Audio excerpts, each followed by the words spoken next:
Welcome back to the Nerdcore Podcast. This is episode 392, and it is, of course, your Saturday morning review. Currently live on twitch.tv/the Nerdcore, CORPS, on a Thursday. Recording this early for everybody, for the patrons, but not for the public, because the public, after today, gets to listen to it on Saturday. But as always, is the Nerd Chicano here to host the show. Lines my wonderful co-host. Gangara. Hi, everybody. I'm still in quarantine. Yep. Day 4. Day 4 or day 3? Day 4. How's day 4? Going slowly insane. About to eat my face. Yep. Has Brenda almost tried to murder you yet? I think she's getting there. She's definitely getting there. I think, but she also got tested for COVID and has COVID, which, kind of figured that would happen. Kind of figured that would happen, and she's a little fatigued right now, so I don't think she has the strength to kill me. Yeah. So I think it's been deducted now to the fact that either it was from work or it was from the test that she had to go take. I'm gonna guess it's from work. Yeah, that's my guess, because like apparently, like right after I went down, like I had like people, like there were 2 coworkers who went before me. And then after I went down with it, like just different departments throughout went down with it. So I don't know. I was like the one domino apparently, and then everybody else was like sick. Yeah. But she's getting it worse than you right now, right? Yeah, she's got a lot of the same symptoms. So she's kind of running through the gamut of what I had, and as I'm getting better. So yeah. It's nuts, man. But I'm glad that you're feeling a lot better. But keep an eye on her. Make sure she's drinking water and stuff. Because I am. This morning I came into the bedroom because she was sleeping, and I like shook her, and I'm like, "Are you alive?" And she was like, I'm like, "Okay, you're alive." Yeah, you're alive. I'm glad that you're doing better. But keep an eye on Brenda. She can't die on us either. No, that'd be bad for me. Really bad. Like cry in a corner bad. Yeah. For rest been of doing anything during the quarantine though? You've been watching anything? I don't know. I've been on a chef movie kick. So I watched Burnt. Like apparently I really want to go to restaurants, and I'm just like, I can't fucking go to restaurants, so I might as well watch them. So I watched Burnt, and then I watched an Anthony Bourdain produced documentary. Let me see what it was called. It was a good documentary. I just can't remember for the life of me what it was called. It was called Jeremy Tower, The Last Magnificent. And so that was a movie about like the first really, star chef. Like he was like the original star chef, and he kind of just he got famous, and then he was like, I'm fucking done, and left and disappeared for a while in Mexico. So it was a pretty good documentary. I've watched 6 movies so far this week.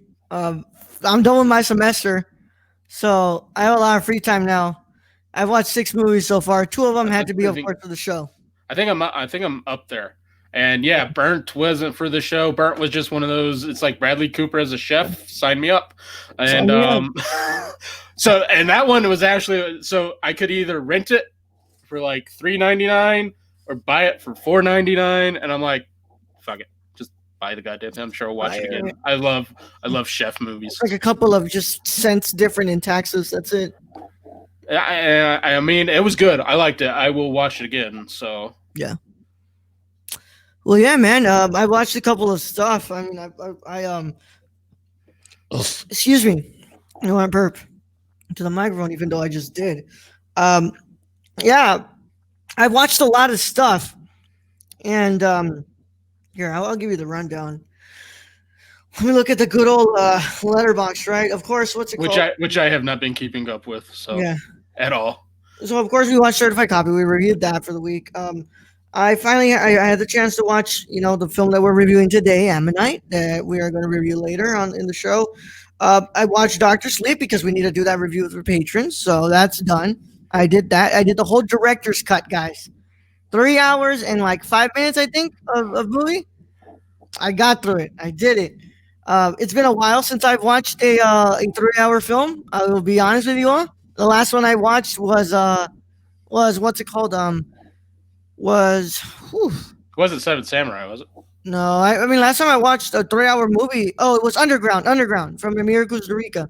Mm. But the last one that was close to getting 3 hours as of late, last one was Stalker. Stalker was really close to being, yeah, And 3 hours. then we'll be watching Ron here at some point. Yeah, so I'm getting back into the groove of things, as they say. I watched Portrait of a Lady on Fire, of course, because we just did our first episode of Cinema Condition. It went live for the patrons yesterday, and it's going to be early for a month until we release the actual season premiere next year. And if you guys want to go and listen to that, it's on patreon.com/nerdcore. Patreon.com/nerdcore is also where you'll be able to get this episode for free. I mean, for early. And, it's for $1, and that's it. That's all you got to do. You get these episodes early, and you get a bunch of cool stuff, too.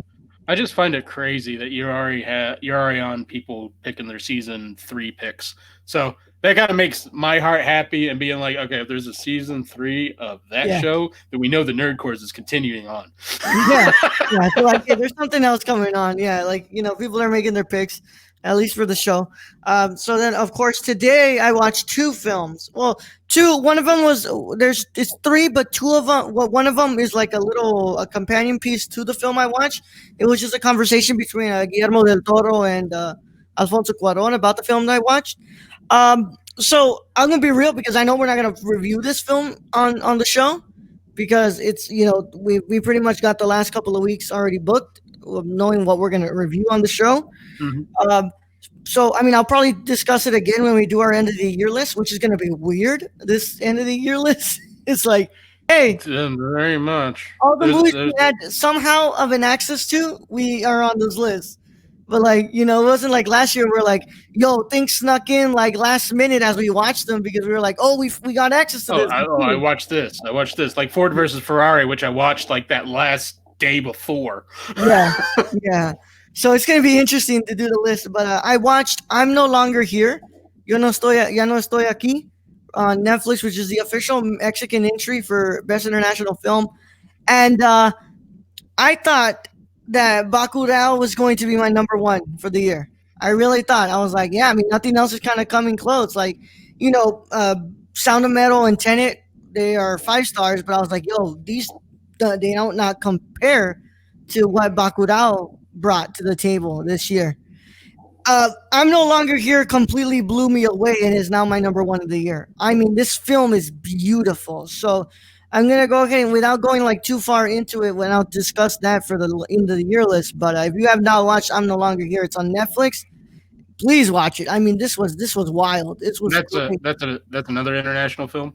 Yeah, from Mexico. It's and then of course if you want to just get a little bit more in depth into what the film was really portraying, you should watch that companion piece from what's it called from Guillermo and Alfonso discussing the film. I mean, I think I don't know. There's just something these past few years international films have been Yeah, elevating yeah, compared to what the states have been bringing. I mean, I'm not saying the states haven't been bringing anything. Like there mhm, have been some good movies even this year, yeah, but I mean, international film has yeah. just. I mean, look back at it last year. I mean, Farewell and Parasite were the one and two. And you're Mhm. like, yo, I mean, they brought it. They brought it. And I'm like, you know, the states have been putting really good stuff too. But Jesus Christ, I mean, I've been watching these things that are coming from outside the U.S. and it's like I said, for the past 3 years, and it's gonna look like it's gonna be that for this year.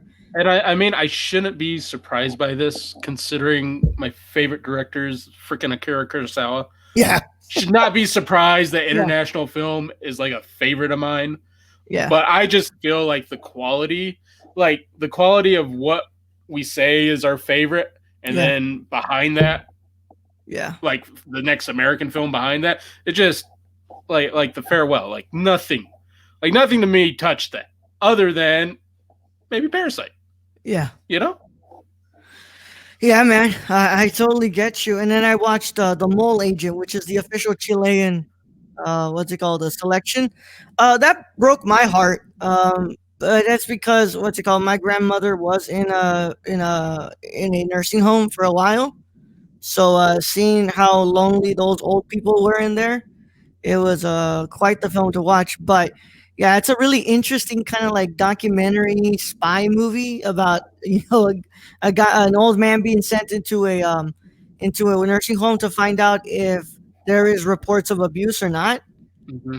It's quite interesting. I definitely recommend And when it becomes available on stream. oh, you think about it now with the quarantine going on, that's just got to be Yeah. just horrible.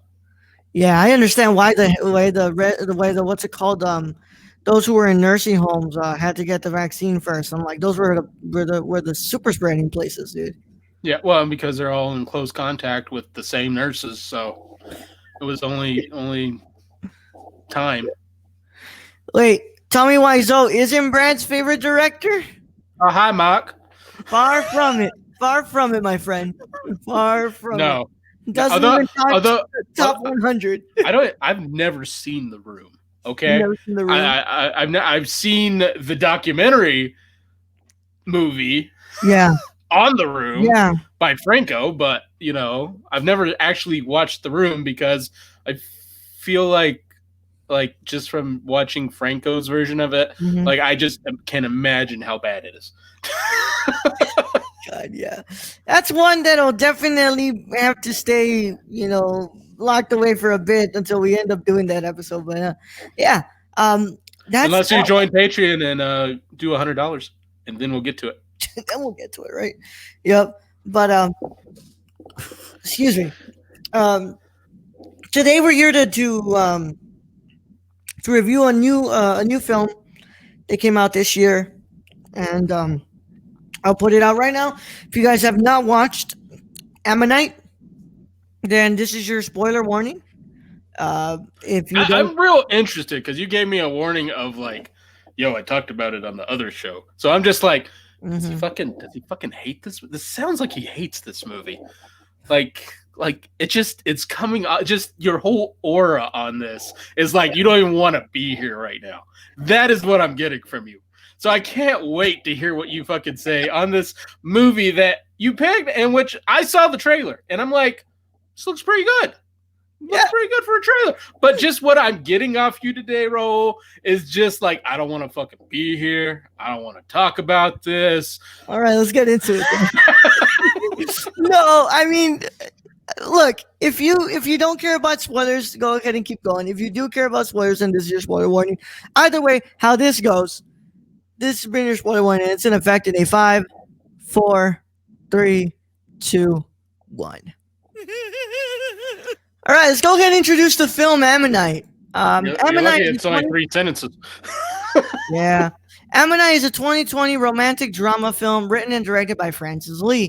The film is loosely inspired by the life of British Paleontologist Mary Anning, played by Kate Winslet. The film centers on a romantic relationship between Anning and Charlotte Murchison, played by Saoirse Ronan. Gemma Jones, James McArdle, Alec, Sacriano, I don't know, and Fiona Shaw also star. The film had its world premiere at the Toronto International Film Festival on September 11, 2020. It is scheduled to be released in Australia on January 14, 2021 by Transmission Films, and in the United Kingdom on March 26, 2021 by Lionsgate. You can go ahead and rent this film on video on demand on Amazon Prime and select other places like Vudu. But let me go ahead and give you guys some other info. Music is done by Dustin O'Halloran and Volker Bertelman. The cinematography is done by Stephanie Fontaine. And it sits at literally 2 hours. And it's made a box office of $160,000 and $930. It's a period piece. It wasn't made to make money. No, this is the awards contender stuff. This is stuff that's award contender. And then when it wins awards, it's when it makes the money after. Yeah, because then everybody's like, oh, maybe I should watch it. It won so many awards. Brad, I'll let you go first. Can I? Okay, so I'm going to go with one. I didn't hate this movie, surprisingly. You know my taste. Yeah, Period pieces are generally not my taste. yeah. Okay? They're not like that's not what I watch. That's not what I like to review. I didn't hate this movie. I thought the pacing was off for sure. And the one major gripe, I'll just go into gripes that I had for this movie. Sound design. I could not tell what the fuck they were saying when they're by the ocean. Them Yeah. waves were too loud. Like we thought Tenet was bad. No. Like the burr, at least I could still like understand what the fuck they were saying, even with the burr, you know? Like when these waves crashed, I'm like, I don't know. You go right her face again? What are we doing? I will say though, never leave your spouse alone with Kate Winslet. Just don't do it. Don't do it. I don't really know what else. I mean, the acting was good. Yeah, the sex scenes, I thought that went a little much above and beyond what this movie was gonna show. It was completely choreographed by Saoirse Ronan and Kate Winslet. I just, for a period piece, you don't think you're gonna see like you. Sex happens. We get that, but this. I guess every other period piece I'm thinking of is like the PG-13 rated, and then this is not the PG-13, which was a beautiful scene. Other than the riding the face, which that's a thing. It's a thing. It was kind of like oh, okay, that happened. Cool. All right, sweet. A little too aggressive. A little aggressive. That's a good word for it. I mean, I thought this movie was shot quite well in most of it. I thought I don't know, I think they could have done the lighting different. But it is a period piece. I get why they did that. And it definitely went for more of the naturalistic look. Yeah. There's not that much extra lighting. And you think about it, it's any British period piece that you've seen in the 80s and 90s, same look. Yeah, it's kind of a very dirty look because it's the industrial revolution. I mean, it's not a perfect movie, far from it. And it wasn't gonna be my favorite anyway. I just chose this because I was like, trailer looks good. The one thing I did like was the end shot, because it showed them basically how they couldn't be together, and they were basically like the fossil in the box, and you can't touch it. She could never have her fossil back, just like they could never have that relationship. I thought that was kind of a good way to end it. But this isn't going to be my favorite of the year, I'll tell you that. Yeah. So, I mean, I guess that means I'm next. Where do I start? I didn't dislike this. Well, hold on. That's a big. I didn't think this was terrible. No. But I didn't think this was good either. Well, I'm not gonna lie. I didn't like this movie. There's a lot of things I have to go into, but I'm gonna go ahead and go with the things I like first, because I want to get those out of the way. All the technical and visual aspects of this film, except for the sound design that was very off at points, I will say was magnificent. I mean, that score was beautiful, and it was beautifully placed in those scenes. The lighting is good for what that time period is. The cinematography, the production design, the costume design, it's all great. It's wonderful. It's beautiful. But my issue falls basically in the story. And really, the fact that I felt, Winslet and Ronan had chemistry at one point, and then after that one point, it completely falls off. I thought those sex scenes were incredibly gazy, even though they were choreographed. Wait, what was the word? Gazy. How do you spell that? Gazey. Gazy. Okay, that's not a word I've ever used or heard. Yeah. Well, it's interesting because, it's I'm not saying that a man can't shoot this movie. Men can't. I mean, I'm shooting an LGBTQ plus drama myself. What you're saying is you need to have someone on the set with experience in shooting that. But even though it was choreographed by two women, and I don't know if these two women are queer, is what I don't know about that. But if you can just get some form of, consultant or some form of like, um, type of advice on how to shoot a a woman on woman scene, I think it works better because those two scenes were really really uncomfortable to watch. I mean, it was like it was I was like, yo, this is no. I was like, this is not shot right. Like this doesn't feel Well, um, for the movie, like I said, it's a period piece. yeah. And it's. I mean, I understand. That's how people have sex. Yeah. It really is.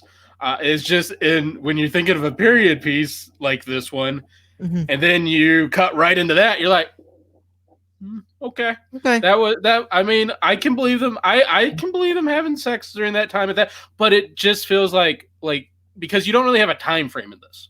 Yeah. Like we're like okay, he said he was going to come back in like 6 weeks, so Mhm. that's basically the time frame we got.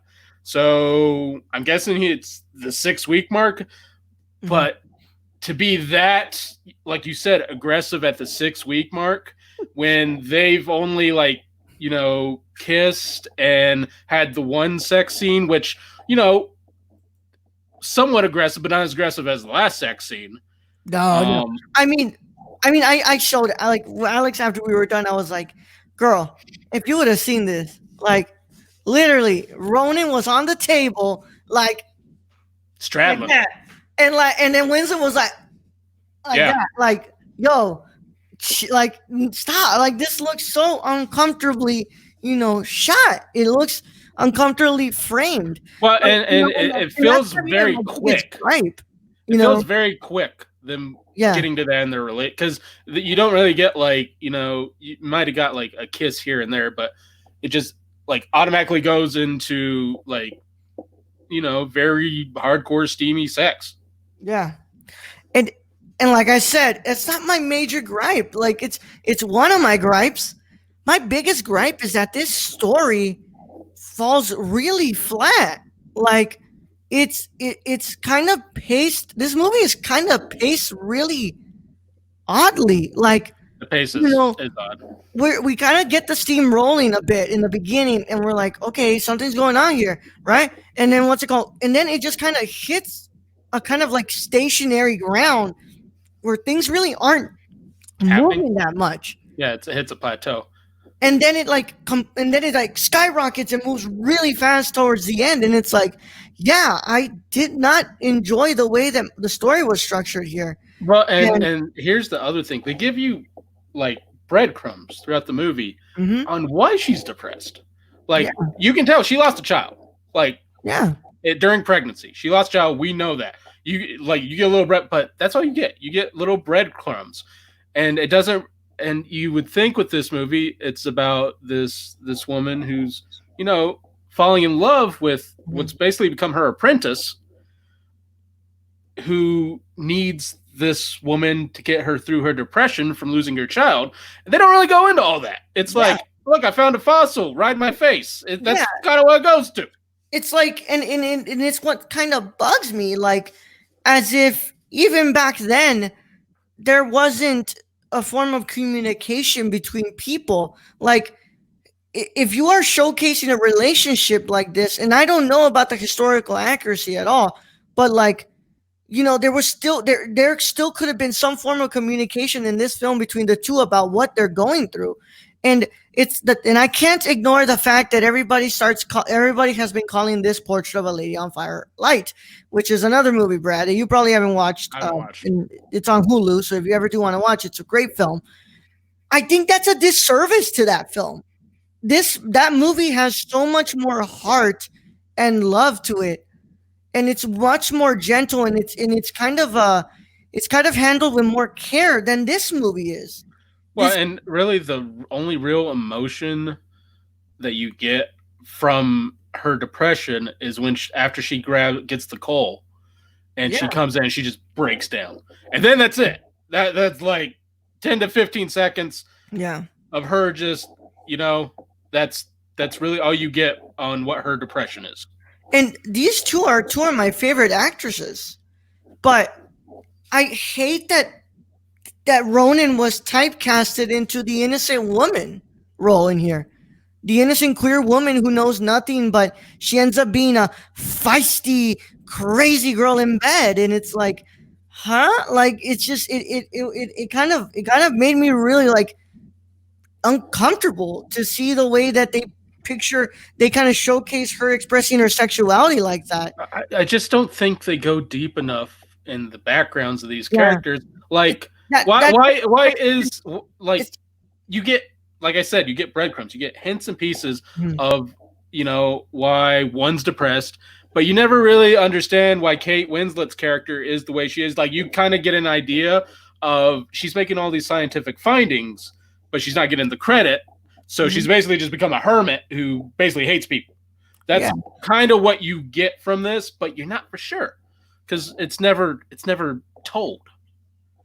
It just for 2 hours, it never feels like any of these things are earned. Like we don't have a proper build and development of the story to get where we get, and it's like, I get it. Like Francis Lee probably wasn't allowed to make a 2 hour and 25 minute long film of this, but like, yo, it's kind of rough how everything kind of falls flat in this movie.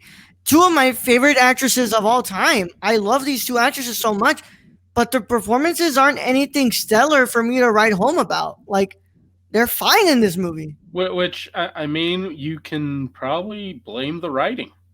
Like Yeah, you said, there's certain scenes where it gets good going, and then it plateaus, and it kind of just stuck there, and you basically get a pacing issue from that. yep. And it's just it's tough, man. You know, it's you should him also being the only writer, and then the fact that what's it called, there's like there's like three different producers, and it's like nobody looked over the script and really said, hey, you can still add a little bit more, there's more work to be done here. But Well, it just flesh out the characters a bit more, yeah, and I think you put a little more background in, you know, you know, she lost her child. Like, yeah, you could have a conversation on that. I mean, I get it. It's ancient old Great Britain, but it's still two characters who I think could have a conversation. I mean, Kate Winslet's character isn't made that well to be a conversationalist, but she still takes the time to care for a sick woman who she doesn't necessarily have to care for.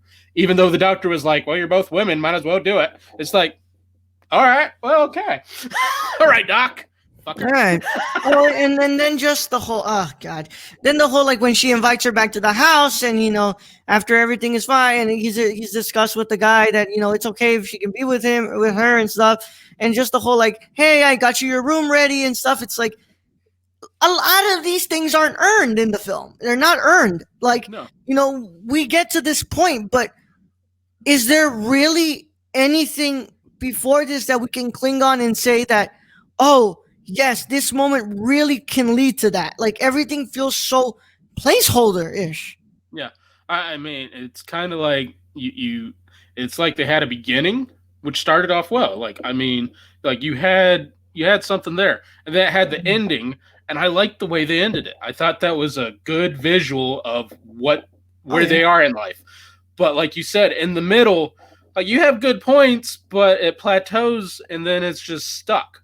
And it's stuck until it hits another stride, and then it's stuck again. And I want to bring something up. Yo, oh my God. So Kate Winslet pees, Hmm. and then she finished peeing, right?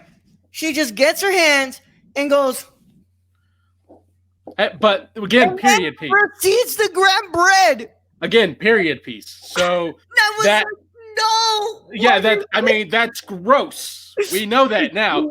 Bro, But back in the day, Brad, go to the freaking beach in front of you. Wash your hands there. Like, hey, like at least get some sort of like salt. you got to remember this lady plays in dirt all day too. So like, I was waiting for the close up of the fingernails just with like Ah. fucking dirt in there. I'm just saying. Yeah, I'm glad Just she never saying. put her fingers inside Cersei. what's it called, Cersei's character, because I was like, no, no, ooh, I mean, I think they went in there. I'm just saying, like probably. at the But end, like there was that beautiful shot. I will say, this movie is beautifully shot. When it it's morning time, and you get that that shot of Cersei just in bed, and then Kate Winslet's naked body being hit by the sun, and it's like it's a beautiful shot. I love it, mhm. but like you know it's the same thing I felt about well, not the same thing. It's not the same thing, but it's closely kind of the same thing I felt about 1917 last year. I was like, yeah, I like the technical aspects. Nothing about the story seems to be earned because it feels like it's never goes there.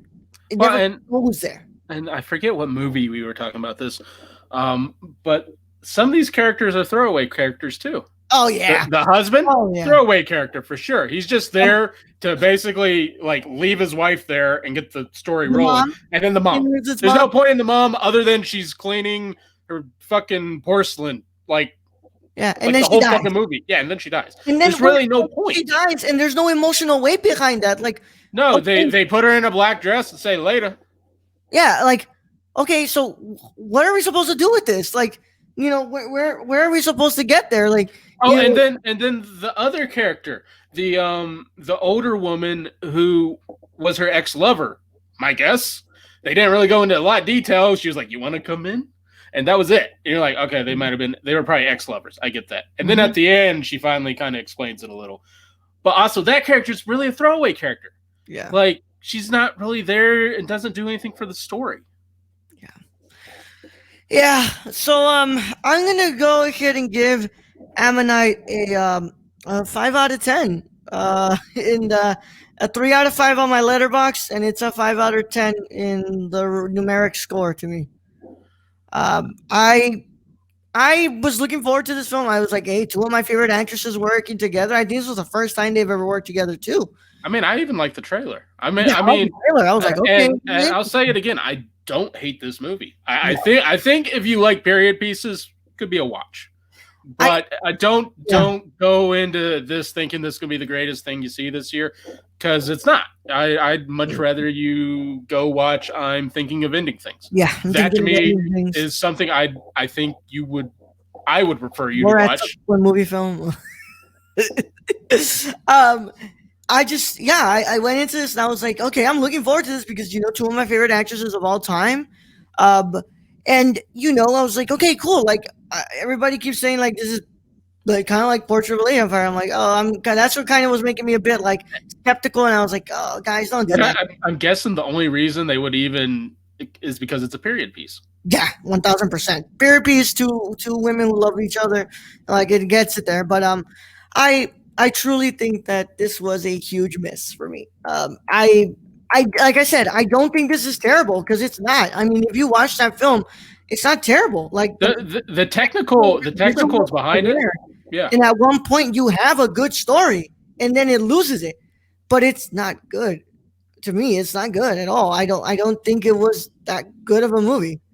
And yeah, I'll go with my 5. Brad, what are you gonna give this movie? Probably give it a 6.5. I mean, I think the visuals, the technicals, even that most of the acting, even though the acting does fall flat, I think it's all there. But like you said, the story isn't. I think had they spent, few more weeks ironing out the story, adding some background, giving us a reason to feel, something when the mom died. Because Kate Winslet's character didn't feel anything when the mom died. Why the fuck should I feel anything? Yeah.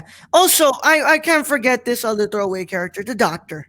Yeah, doctor's definitely a throwaway character. Literally put in there for us to understand that Kate Winslet does not like men.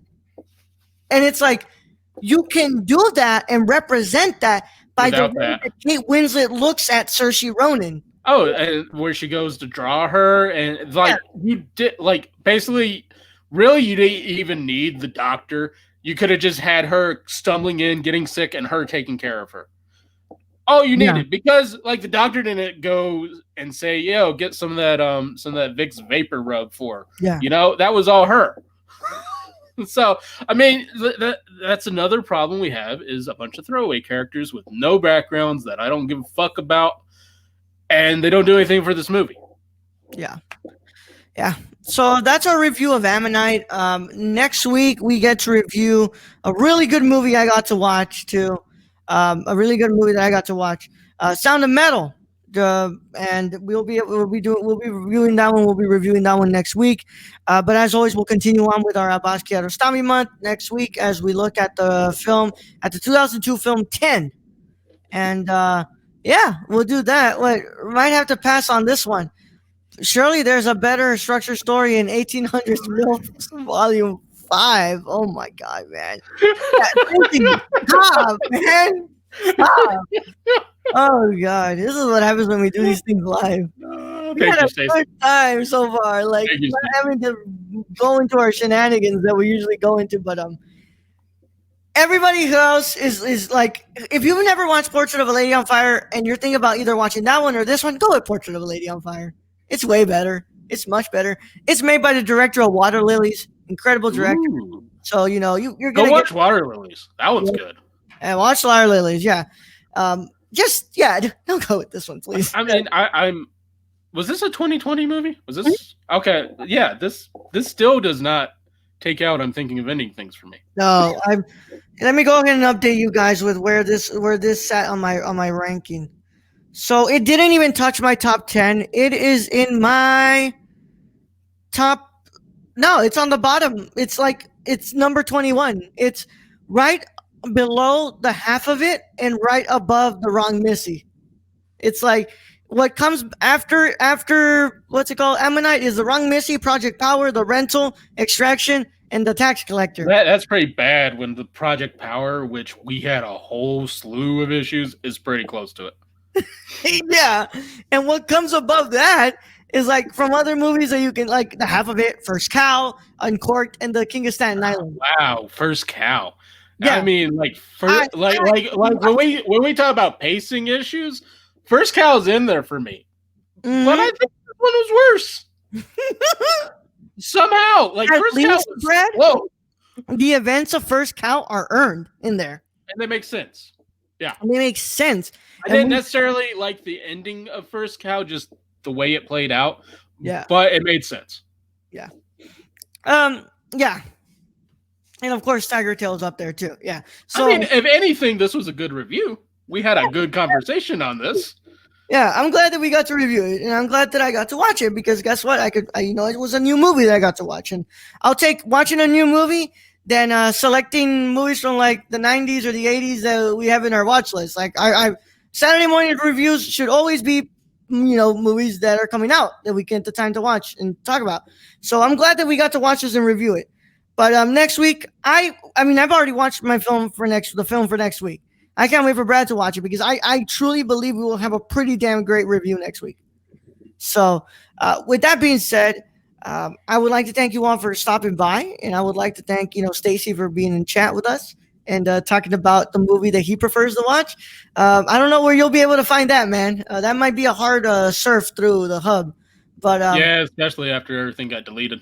Yeah. So thank you all so much. As always, I want to thank our Patreon supporters who make the show happen and keep the network alive. They keep the lights on here. That's a metaphor that I should probably start adopting. Not really. It's kind of cheesy. But yeah, I want to thank you all so much, especially our producers, our writers, and our showrunner. As always, I want to thank our producers, our associate producers, Cassie and Sarah. Thank you so much for being wonderful people and being the great people that you are and continuing to support us throughout these times. We want to thank our executive producers, Grace and Barker98 on Instagram, Warlord One Bar on Twitter. Thank you, Grayson. You've been a supporter and a forever producer forever. I am glad that you have stuck around as long as you can, man. We really do thank you. Or he forgot to take us off his payments. No. It's all good, man. He stuck around as he was the first person to give us above $5, man. Like, yep. Yeah, when I couldn't possibly comprehend why anybody would give us $10, but he gave us 15, and I was like, "Yo, thank you." And he's been here for a really long time, so I really thank you so much, Grayson. You really have done all you can for us, and you've done what's called everything you can, and it's time to take a bit of a rest. What's it called? Shane. Is that what's it called? The Jake Gyllenhaal?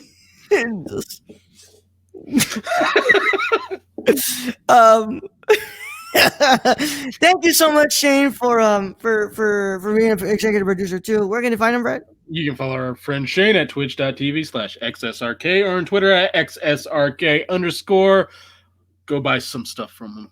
He's got some good vintage shit. Yeah, he sure does, man. And also, thank you to our writers, Brown Rice 96 on Instagram and Twitter, YouTube, Twitch. Thank you so much, man. You're the best. We really do. Thank you for being a writer of the show. And then, of course, our other writer, Tony, Hey, Tony! Real Nerdy Dad on Twitter. And of course, our wonderful showrunner, Taymor23, Taymoor23. Thank you so much, man. Taymor literally keeps the lights on here. And thank you so much for making these shows possible, as well as the other Patreon supporters at patreon.com/nerdcore. And as always, we want to thank you all so much for stopping by and listening to our review on this wonderful Thursday night, Saturday morning for those of you who are in the public area of our podcast feed. Thank you so much. And as always, I'll catch you guys on the Nerdcore live show this weekend. And if you guys would like to, just like I said, throw a little bit of money at that Patreon, because next Tuesday we have the next episode of Cinema Condition. So go and do that wonderful stuff. And also, we got a review of Doctor Sleep coming in soon. So go and do that. With that being said, though, I want to thank you all so much. Brad, go ahead and sit them out. Right, roll. Thank you for being the host as always. Thank you to all our Patreon supporters, our listeners. We appreciate each and every one of you. Thank you to Stacy who joined us in chat. Thank you to all those who follow and sub to us on Twitch. You guys also help keep the lights on. And I guess with this, I'll just end with, some are fair to Midland. Young Yoda out.